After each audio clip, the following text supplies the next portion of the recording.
sebagai pengajar praktek saya. Pada kesempatan kali ini saya akan melakukan praktek coaching supervisi akademik bersama rekan saya yaitu Ibu Mega Vindya Astuti. Pada kegiatan kali ini saya akan melaksanakan kegiatan dari tahap supervisi akademik yaitu pra-observasi. Berikut ini kegiatan pra-observasi kami. Bu Mega, selamat pagi. Selamat pagi Putri. Ya, bagaimana kabarnya hari ini? Alhamdulillah. Oke. Alhamdulillah. Baik juga. Oke, Bu Mega, lagi sibuk apa nih hari ini? Hari ini jam ini kebetulan saya sedang free karena lagi diisi pelajaran lain, jadi saya istirahat. Oh ya, berarti saya ini tidak mengganggu jenengan nih. Iya. Mohon maaf sebelumnya nih, Mega, mungkin waktu senggangnya panjenengan yang harus saya istirahat, tapi nanti saya ajak ini berbincang-bincang sebentar, gitu. Saya minta waktu sebentar nanti dengan Bu Mega. Di sini nanti saya itu akan melakukan kegiatan pra-observasi, Bu. Jadi seperti yang saya sampaikan kemarin sama Bu Mega, bahwa saya itu akan melakukan supervisi akademik di kelasnya Bu Mega nanti. Nah, supervisi akademik ini itu untuk membantu Bu Mega nanti dalam mengembangkan potensi akademik Bu Mega dalam pembelajaran. Nah, selain itu juga dapat meningkatkan kompetensinya Bu Mega yang berkaitan dengan pedagogik untuk kedepannya lagi. Nah, di sini nanti kita akan ngobrol-ngobrol, santai saja untuk kegiatan pra-observasinya.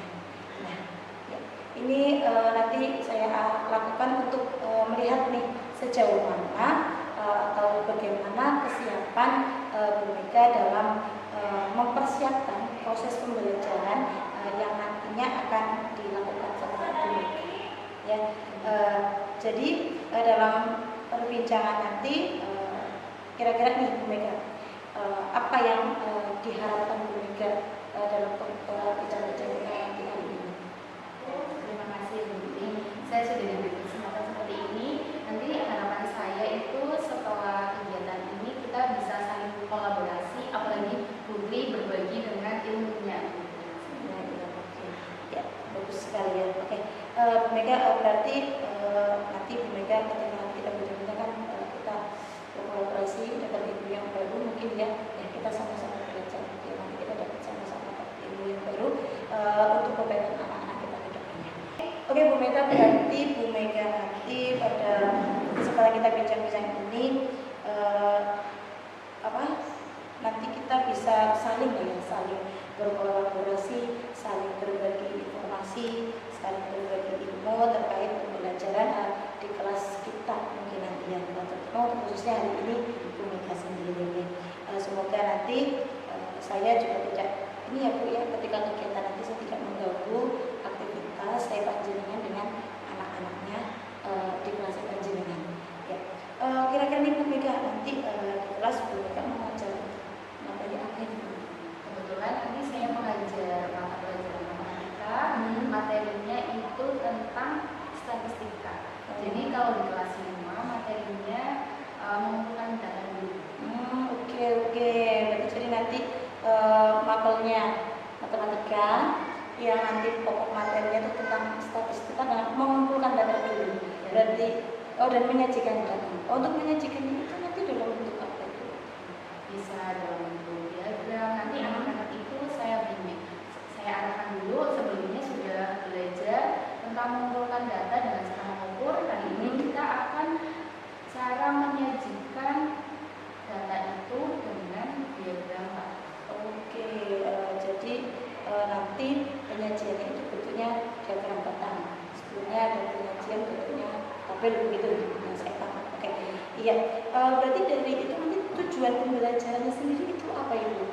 Jadi tujuan pembelajaran ini supaya anak-anak bisa membaca data, membaca diagram, kan pastinya ada di kehidupan nanti ketika anak terjun di dunia kehidupan yang real di tempat umum pasti anak bisa membaca.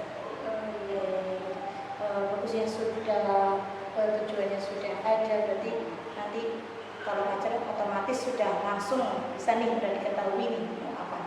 Oke Bu Mega, di sini nanti tentunya Bu Mega sudah melakukan nih beberapa persiapan ya untuk tadi menuju ke tujuan pembelajarannya. Pasti kan ada persiapan nih. Nah, untuk melaksanakan kegiatannya nanti, kira-kira nih persiapan apa saja yang sudah Bu Mega lakukan? Untuk persiapan pastinya RPP ya Bu. RPP dan LKPD, kemudian lembar evaluasi juga. Sebelumnya juga saya menguasai materi lagi, mungkin dilihat dari YouTube kan sekarang banyak yang referensi seperti itu untuk mengajar, untuk biar anak dewasa atau speaking yang Oke, bagus. Oke, lengkap ya, sudah lengkap semua. Nih, tinggal actionnya nanti. Oke, sudah lengkap sekali persiapan yang Bu Mega lakukan untuk proses pembelajarannya nanti ya Bu. Ya, nanti saya ingin lihat nih, kok jadi penasaran ya bagaimana ini ya. Dari sini nanti kira-kira ada nggak sih Bu sekitar mungkin materi yang akan Ibu sampaikan itu mengalami kesulitan atau dalam menyampaikan ke anak-anak? Mungkin kan siswa ada yang sulit menangkapnya atau memahami. Kira-kira apa itu yang membuat anak itu mungkin sulit dan mungkin tidak ada? pastinya ada ya, ada kesulitan itu pasti ada. Dari anak-anak itu ada yang cepat menangkap, lambat dan tidak sama sekali itu. Jadi ada tiga kalau di kelas saya.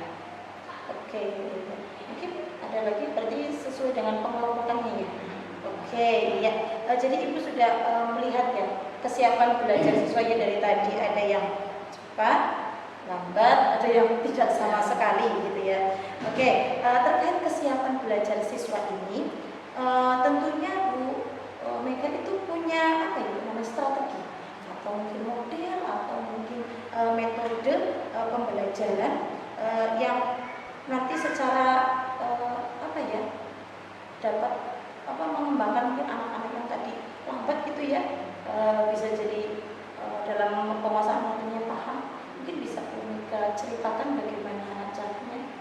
Jadi tipe kelas saya itu sangat aktif. Jadi di setiap pembelajaran pasti saya menyelipkan itu gambar atau menggunting, intinya yang menarik. Oh, karena memang rata-rata anak di kelasnya Bu Mega itu aktif-aktif semua ya. Proaktif.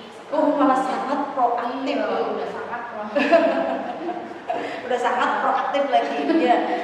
Jadi saya menyelipkan di pembelajaran itu nanti niatnya ketika belajar diagram, anak-anak disuruh menggambar di selembar kertas yang saya bagikan nanti, diwarnain, terus dikasih apa? Itu menarik siswa untuk belajar dan anak-anak bisa fokus. Kalau hanya dijelaskan di papan tulis atau menggambar di papan tulis itu kurang. Ya, zaman sekarang ya. Apalagi tadi proaktif sekali. Memang harus dikasih kesibukan mungkin gitu ya. Oke, biar nggak kesana kemari. Oke, bagus sekali itu apa yang rencana yang Bu Mega lakukan ya. Berarti sudah sangat mempersiapkan nih ya terkait mungkin nanti alat peraganya, nanti prakteknya mau seperti apa ya. Berarti nanti itu sudah karena tadi mengingat anak-anak yang proaktif, berarti Bu Mega itu sudah sesuai dengan mengatakan kebutuhan anak nih. Makanya disebut. Oke, dalam perhitungan matematika nih, kalau enak kan data itu membaca, berarti ada nggak sih ketika dalam membaca itu ada anak yang mungkin karena kan namanya matematika itu kan harus teliti gitu ya. Ada nggak sih ketika di dalamnya itu anak-anak yang seperti ini ya gitu. Lah butuh ibaratnya itu butuh penanganan ekstra dari panjenengan itu. Ada atau tidak? Ada satu anak yang motivasi dalam belajar matematikanya itu kurang. Jadi saya itu kadang kalau anak-anak sedang mengerjakan, anak-anaknya bisa mengerjakan, saya biarkan karena sudah bisa sendiri. Kemudian saya fokuskan kepada anak yang lambat gitu. Kalau untuk bisa private. Oh, private sendiri. Private ketika pembelajaran. Oke, private ketika pembelajaran ya, bukan di luar pembelajaran ya. Dalam menangani anak tersebut nih Bu, karena tadi kan di kelas itu anak yang proaktif ya. Itu benar Bu Mega kira-kira butuh bantuan nggak sih? Alhamdulillah sejauh ini sih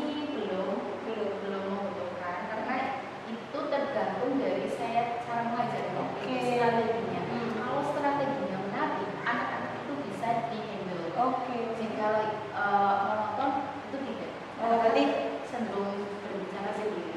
karena proaktif tadi, tapi selama ini sudah bisa dihandle sama Bu Mega. Oke, luar biasa sekali ya, bagus banget. Berarti pengondisian alatnya juga sudah sip lah.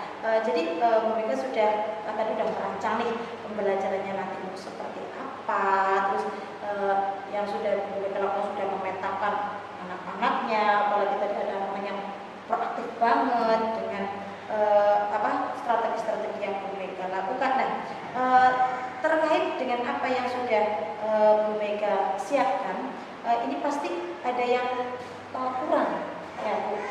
Kira-kira apa sih yang kekurangan atau kurangnya itu di mana ya? Oke, kekurangannya ya Bu, mungkin di setiap pembelajaran ada kalanya saya kurang persiapan.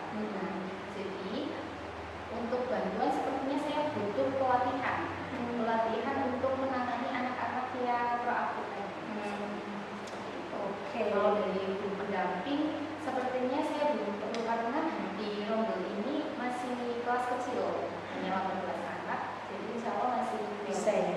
Oke. Berarti butuhnya itu pelatihan lah, biar mendapatkan metode-metode baru bagaimana cara menangani anak-anak yang proaktif ini nih. Ya, oke Bu Mega ya, insya Allah nanti mudah-mudahan saya nanti bicara dengan kepala sekolah, dengan usul panjenengan nanti yang membutuhkan pelatihan, karena mungkin nggak hanya di kelas Bu Mega begini. Di sekolah itu banyak sekali anak-anak yang proaktif. Iya betul sekali tadi gagasannya untuk mengadakan pelatihan atau mungkin nanti kita adakan lagi di IHT ya, dengan mendatangkan pembicara dari luar bagaimana cara mengatasi anak-anak yang proaktif itu.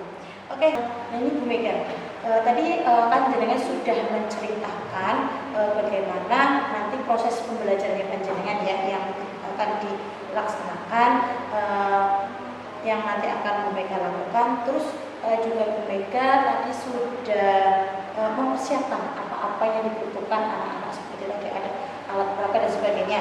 Nah Bu, oke Bu Mega, bagus banget ya tadi ingin butuh apa tadi IHT atau butuh dengan pelatihan dari sekolah untuk meningkatkan kompetensi atau kemampuannya Bu Mega mungkin dengan teman yang lain juga Ibu. Oke, terkait dengan kompetensi yang ingin Bu Mega tingkatkan lagi, tentunya ada mungkin strategi-strategi yang ingin Bu Mega tingkatkan lagi selain nanti mendatangkan pembicara dari luar yang keluarga. Mungkin ada nggak sih strategi-strategi yang Bu Mega ke depan ingin tingkatkan lagi? Saya ingin mempersiapkan perangkat pembelajaran yang lebih konkret. Anak-anak lebih suka, lebih masuk ya materinya kalau perangkat media pembelajarannya itu ada nyata. Saya betul. Iya betul. Kalau anak zaman sekarang itu kalau dilihatkan dengan benda yang konkret itu lebih mengena ya gitu ya Bu ya. Oke, ya. Dari yang Ibu sampaikan tadi dari awal sampai akhir, saya garis bawahi ya.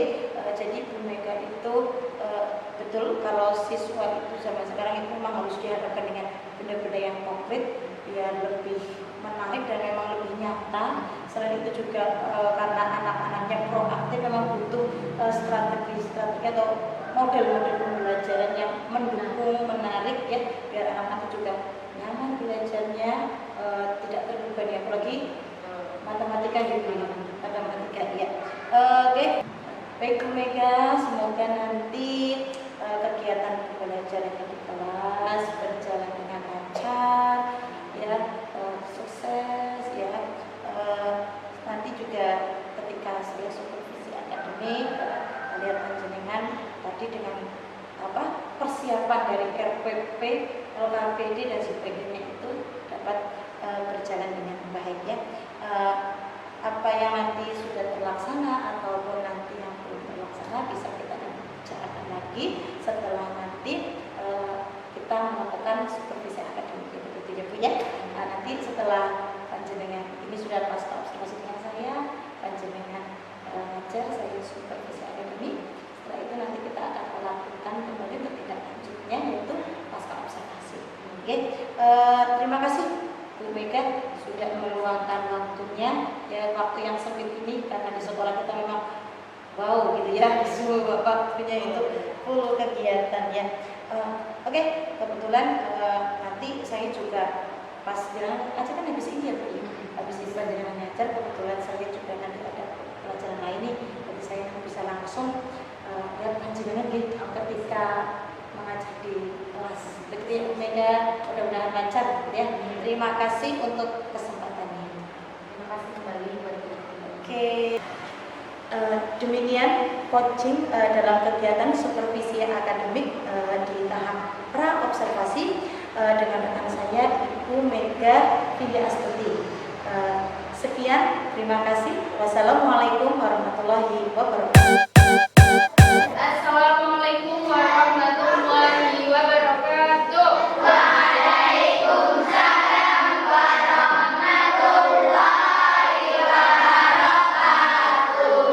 Bagaimana kabar kalian hari ini?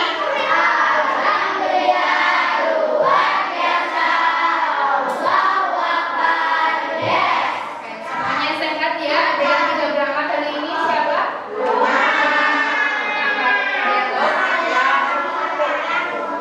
Hanya izin sakit ya. Jadi semuanya sehat, happy.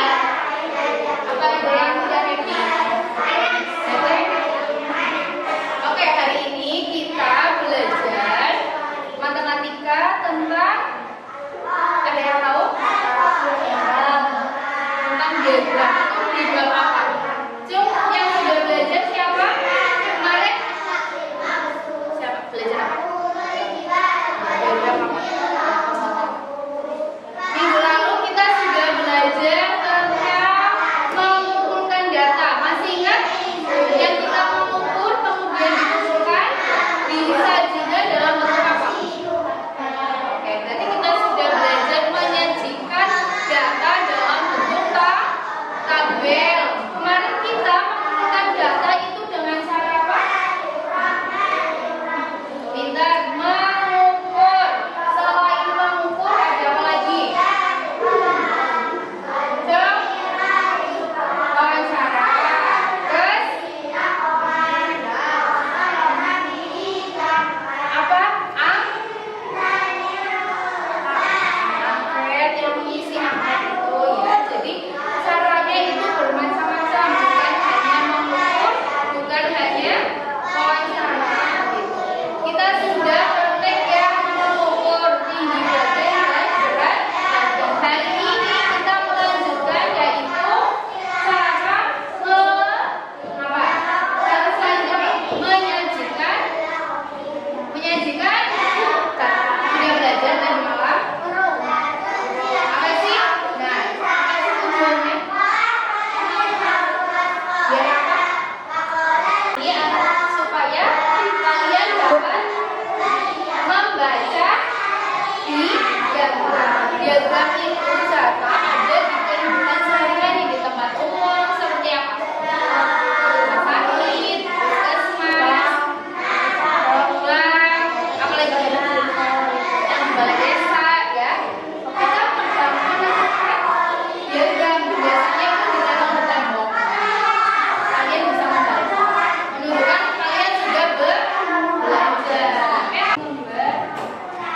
Belajar sesuai.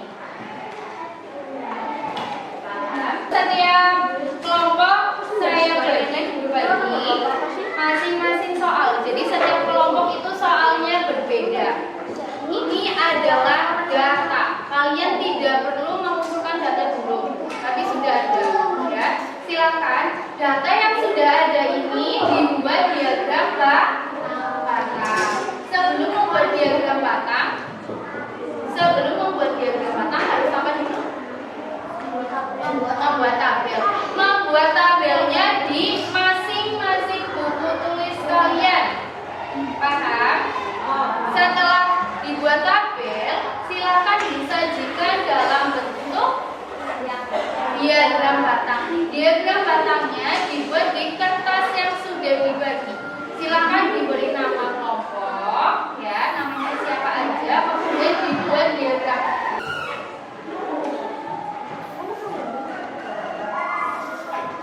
Didiskusikan dengan teman-teman.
saya dan jenengan sudah melakukan supervisi akademik ya ketika panjenengan mengajar tadi. Nah, ini nggak ganggu nih Bu ya? Enggak. Kalau nanti ada kesibukan yang lain, kalau saya ganggu, nggak masalah ya. Oke, jadi Bu kira-kira bagaimana perasaannya Bu Mega nih tadi setelah tadi melakukan supervisi akademik sama? Alhamdulillah saya senang ya Bu, pembelajaran itu berjalan dengan lancar dan supervisi juga berjalan. Oke, alhamdulillah ya Bu. Setelah tadi saya melihat proses pembelajarannya Bu Mega tadi dari awal sampai akhir itu sudah bagus ya. Anak sudah aktif, panjenengan juga sudah melakukan apa ya, komunikasi dengan anak juga berfungsi itu sudah bagus sekali. Begini Bu, biasanya setelah melakukan supervisinya kan nanti ada yang namanya pasca observasi atau kita berbincang-bincang lagi, kita melakukan refleksi nih bareng-bareng ketika pembelajaran itu nanti seperti apa. Nah kemudian hal-hal apa yang dalam nanti kita merefleksikan, ada nggak sih hal-hal yang perlu dipertahankan yang ada tadi ketika Bu Mega mengajar?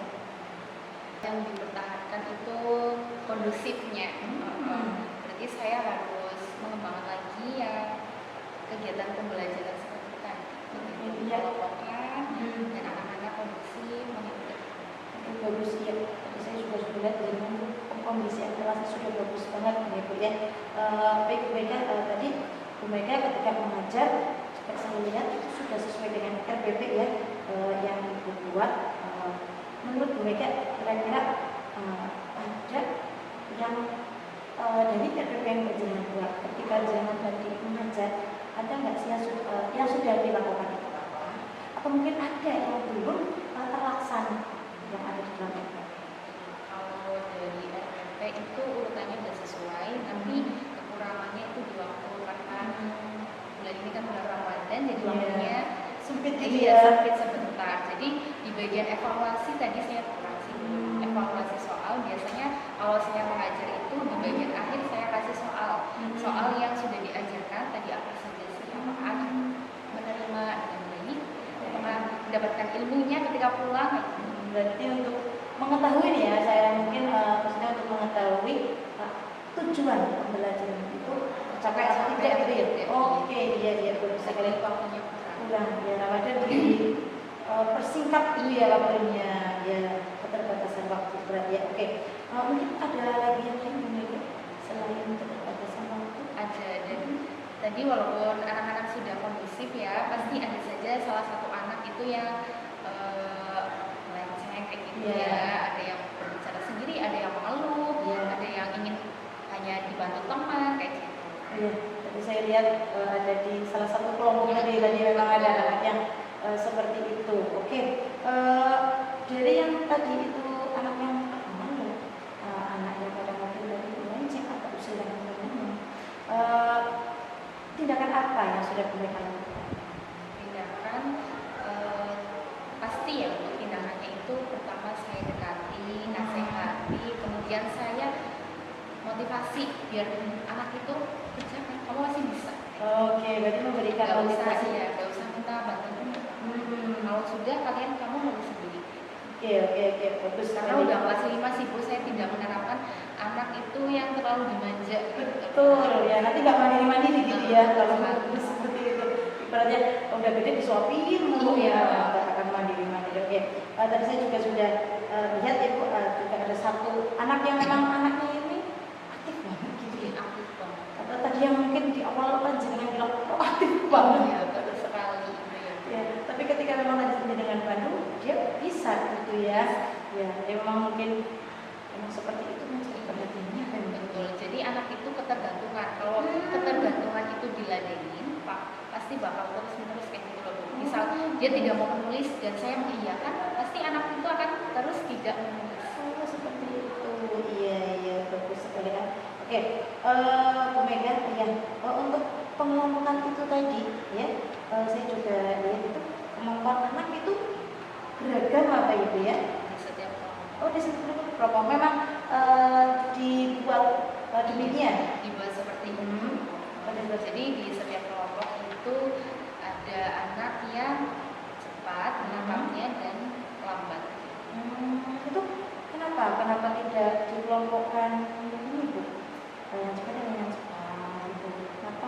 Bu Mega tadi mengelompokkannya itu benar? Karena biar ada tutor teman sebaya itu, misal iya. teman anak yang satu itu tidak bisa, biasanya meminta bantuan untuk diajari oleh anak yang lebih bisa. Oke. Dan saya juga memberi panduan kepada anak yang nggak bisa, Mbak, itu diajari ya temannya, kan kamu udah bisa. Oke, iya betul. Jadi yang kadang memang ya secara tidak sadar kita itu ketika anak-anak mungkin dari kita kurang, dari anak-anak sama teman itu malah lebih paham gitu ya. Mungkin Iya, dengan menerimanya tersebut. lebih mudah dari Iya. teman kayak gitu. Iya, betul. Dari guru sudah, jadi dari teman untuk memperkuat mungkin gitu ya. Betul. Oke, iya.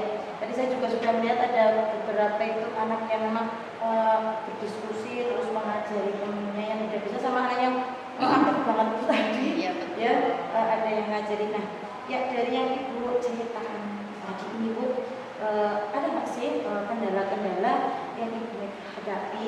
Apakah ada yang harus Ibu Mega lakukan berdasarkan kendala-kendala itu kan? Dari proses tadi kan ada kendala itu apa gitu? Ada kendalanya itu dari anak itu sendiri ya, yang tadi proaktif. Nah, saya yang tindakan saya yang lakukan itu saya komunikasi dengan orang tua. Jadi saya kerjasama. Jika anak melakukan kesalahan di sekolah, saya menyampaikan dulu ke orang tua.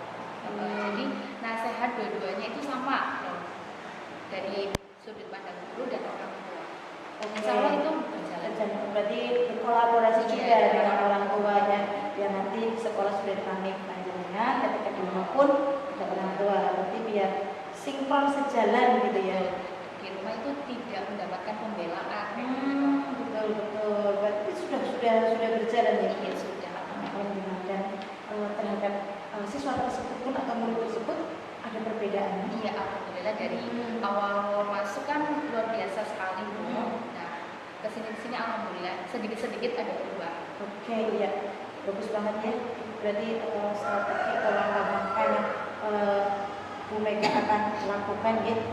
Untuk ini Bu, tanggung jawab sebagai orang pendidikan kita punya tanggung jawab. Melihat tadi siswanya panjenengan seperti itu, kira-kira ini tanggung jawab yang Bu Mega harapkan ke depannya lagi untuk biar anak-anaknya mungkin tadi yang sudah kondusif bisa lebih kondusif. Mungkin ada Ya seperti yang saya sampaikan sebelumnya, itu saya butuh pelatihan, butuh ilmu yang lebih banyak lagi untuk menghadapi, mengkondisikan anak-anak. Terus dari sisi anak-anak juga saya melaksanakan komunikasi dengan orang tua, dan saya juga melaksanakan komunikasi dengan anak itu sendiri. Di luar jam pelajaran saya memberi pendekatan kayak gitu. Tapi pendekatannya ini tidak terlalu yang membuat anak itu merasa seperti di itu ya, perhatikan banget ya, seperti itu. Kok saya sih gitu ya, lebih kayak dijudge banget, kok saya yang lainnya enggak. Iya Bu, jadi pendekatannya itu jangan sampai anak menyepelekan guru kayak gitu loh, tetap guru gitu. Oh, berarti akan anak ini bisa menghormati, Iya, menghargai ya. Kita sebagai seorang guru ya, kita nanti seperti apa, betul. dengan teman mungkin seperti apa, begitu ya. Oke, berarti sejauh ini memperkuat komunikasi atau kerjasama dengan orang tua gitu ya. Biar tadi yang saya tangkap, terus yang kedua tadi pelatihan dari luar. Mungkin kalau anak-anak memang yang proaktif itu kan dari sikap perilaku gitu ya. Jadi kalau sikap perilaku mungkin yang saya tangkap bisa kita datangkan dari psikolog ya, bagaimana cara menanganinya gitu ya Bu. Oke Bu Mega, bagus sekali ya. Mudah-mudahan kedepannya nanti bisa lebih baik lagi, mendapatkan ilmu yang banyak seperti yang Bu Mega harapkan. Kedepannya nanti bisa berkolaborasi dengan wali siswa dengan baik lagi. Berarti ini service excellent ini 24 jam ini ya di luar jam sekolah soalnya. Nah, iya. Nah, Ibu, saya mau tanya nih Bu, setelah kita bincang-bincang dari tadi ya sampai sekarang tadi, bagaimana perasaan Ibu Mega ketika di supervisi tadi? Alhamdulillah saya senang dengan supervisi. Saya itu mendapatkan secara tidak langsung, terus saya mendapatkan ilmu dari Putri kayak gitu. Nanti harapannya ketika setelah saya di supervisi itu ada koreksi bagaimana baiknya gitu.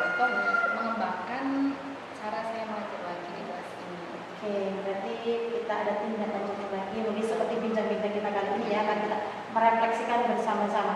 Tapi saya juga belajar dari Bu Mega loh. Tadi ketika pengkondisian kelas bisa, oh ya bisa saya lakukan juga mungkin nanti kelas saya gitu ya. Kira-kira nih kalau dilihat nih ya, Bu Mega di sini kan udah lama aja ya. Kemudian proses pembelajaran yang dulu dan sekarang kita ada perbedaan di situ. Pastinya ada ya Bu. Dari awal saya mengajar itu emang benar-benar monoton. Iya. Setelah saya di sini tuh belajar dengan rekan-rekan guru yang lain dari CPP kayak gitu, saya bisa mengambil pelajaran dan bisa menerapkan di kelas. Oke, iya. Dan proses pembelajaran yang Ibu lakukan tadi itu apa yang Ibu temukan nih, yang Ibu temukan mungkin itu baru dalam proses pembelajaran tadi Ibu? Ada nggak tuh yang jenengan temukan atau situasi apa yang jenengan temukan dalam proses pembelajaran? Pastinya ada sih ya Bu, dari situasi anak kurang pede gitu. Saya masih menggali bagaimana caranya agar anak itu percaya diri ketika di depan. Oh iya, tadi ketika presentasi yang memang masih siswa apa anak-anak itu masih ada yang malu-malu gitu, suaranya kecil gitu ya. Terus jenengan harus bilang dikerasin gitu. Ya bagus ya sekali ya. Ya betul. Tadi juga saya sudah melihat ya dari terus tadi saya juga melihat komunikasi apa ya, komunikasinya karena mungkin malu-malu jadi komunikasinya juga ditahan-tahan gitu ya, takut salah, takut ini namanya anak-anak. Betul. Alhamdulillah ya Bu ya, untuk kegiatan kita kali ini dari tadi saya melihat panjenengan mengajar sampai ini kita merefleksikan diri bersama, lancar nih sampai panjenengan sudah menemukan lihat saya harus menggunakan diri di bagian apa. Mudah-mudahan yang ini panjenengan gunakan ini nanti besok bisa dikembangkan, bisa menjadi lebih baik lagi tentunya untuk anak-anak kita ke depan ini ya. Begitu Bu Mega, terima kasih banyak untuk bincang-bincang kali ini. Saya dapat pelajaran banyak nih dari Bu Mega nih. Saya juga ya Bu. Ya mohon maaf sudah menyita waktu luangnya panjenengan. Harusnya tadi sudah jamnya pulang apa ya, tapi panjenengan belum pulang ya karena kita bincang-bincang dulu, sharing-sharing dulu mengenai refleksi yang